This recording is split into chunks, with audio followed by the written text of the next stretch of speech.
इस सदन और इस सरकार से जनता यह भी नहीं कह सकती कि जो वादा किया वो निभाना पड़ेगा और जनता का पैसा चुकाना पड़ेगा। अध्यक्ष जी, पहले सत्र में मुख्यमंत्री जी आते हैं और कहते हैं कि हमारी विधायक निधि को उन्होंने बढ़ा दिया, और जब आज हमारा द्वितीय बजट सत्र चल रहा है वहां पे हमारे आदरणीय वित्त मंत्री जी कहते हैं कि वो तो सिर्फ और सिर्फ एक घोषणा थी, समय तो सुनिश्चित किया ही नहीं गया। तो आदरणीय अध्यक्ष महोदय, उसी प्रकार से ये जो अभिभाषण हुआ, ये जो बजट प्रस्तुत हुआ, इन्वेस्टर समिट मीट जो 2018 में हुआ और 2023 में हुआ, ये सब की सब घोषणाएं हैं और जनता ये जान रही है कि इसका समय अभी तक सुनिश्चित नहीं हो पाया है। और आप लोग क्यों घबराते हैं जब विपक्ष ये कहता है कि तुम्हारी फाइल में जो गांव हैं उनके मौसम गुलाबी हैं, यह आंकड़े झूठे हैं और ये जो दावे हैं वो किताबी हैं।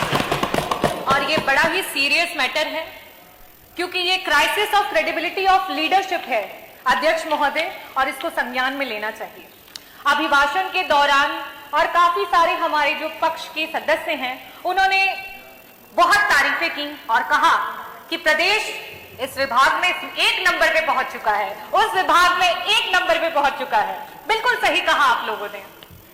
मैं भी बारी बारी उत्तर प्रदेश का कौन सा विभाग किस नंबर पे पहुंच चुका है वो आपके सामने बताऊंगी, और प्लीज मेज थपथपाने से आप लोग मत रुकिएगा।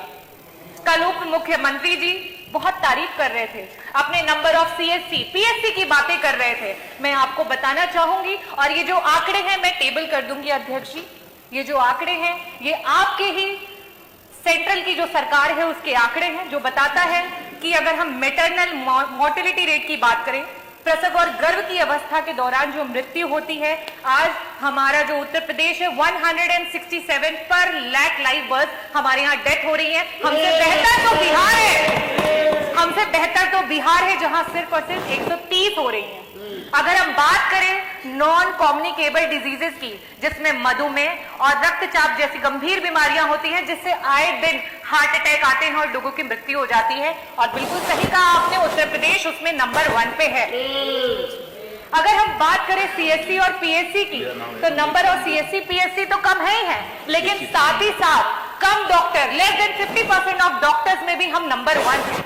अगर हम बात करें पीएससी और सीएससी पे मूलभूत सुविधाओं की, अगर हम बात करें ईसीजी मशीन की, जिससे कि क्विक आप कम से कम ये पता कर सके कि वो मायोकार्डियल इंफार्क्शन का पेशेंट है और उसको एक इमरजेंसी मेडिसिन दे करके 45 मिनट हाथ में अगर रख करके उसे एक हायर रेफरल सेंटर पे भेज सके, आज हमारे पास ईसीजी की भी सुविधा उपलब्ध नहीं है और हम नंबर 1 पे हैं।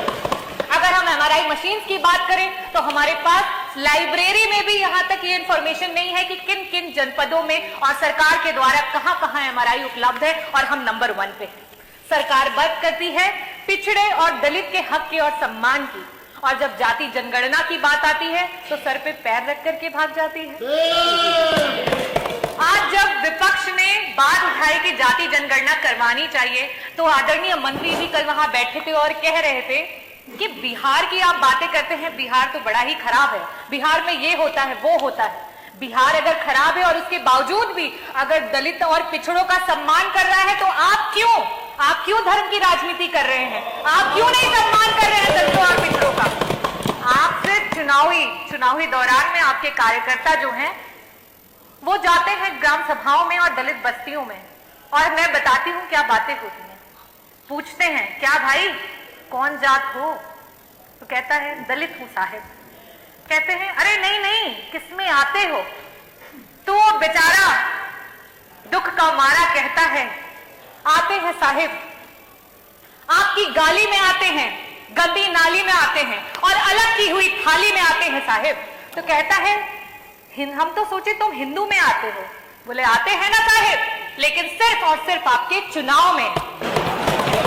और आप हक की बात करते हैं, आपके एनसीआरबी के आंकड़े बता रहे हैं कि आपके प्रदेश में सबसे ज्यादा एससी और एसटी कम्युनिटी पे जो है वो क्राइम्स हुए। आज कानून व्यवस्था की बात पर पीठ थपथपाई जा रही है और एनसीआरबी के आंकड़ों को बताया जा रहा है मैं आपसे ये कहना चाहती हूं, आपकी जो जीरो टॉलरेंस अगेंस्ट क्राइम की जो सरकार है वो सिर्फ और सिर्फ ढकोसलेबाजी है।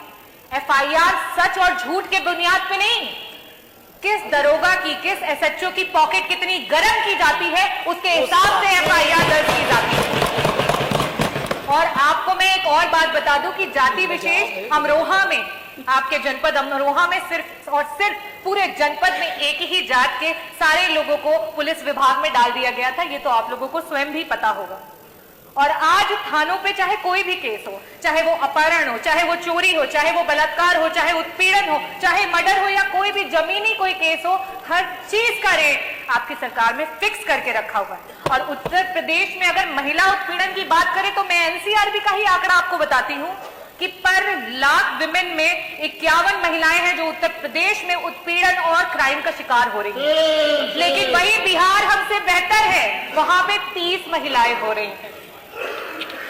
कन्विक्शन की रेट पे आप कहते हैं कि हम बहुत सारे लोगों को कन्विक्ट कर रहे हैं, लेकिन आप जिस चीज पे खुश हो रहे हैं जरा देखिए कि आपसे प्रदेश और भी हैं जो कन्विक्शन रेट में आपसे भी बेहतर है। आज आपका प्रशासन संविधान की धज्जियां उड़ा रहा है। संविधान जो कहता है कि अगर इंसाफ दिलवाने में कोई मुजरिम छूट भी जाए तो कोई बात नहीं, लेकिन किसी निर्दोष के साथ अत्याचार नहीं होना चाहिए। कानपुर देहात में वो मां बेटी जिस तरीके से जल गई, क्या वो किसी तरीके से संविधान के अनुरूप हुआ? आज ये बुलडोजर सरकार है जहां सबने अपने होठ सी लिए।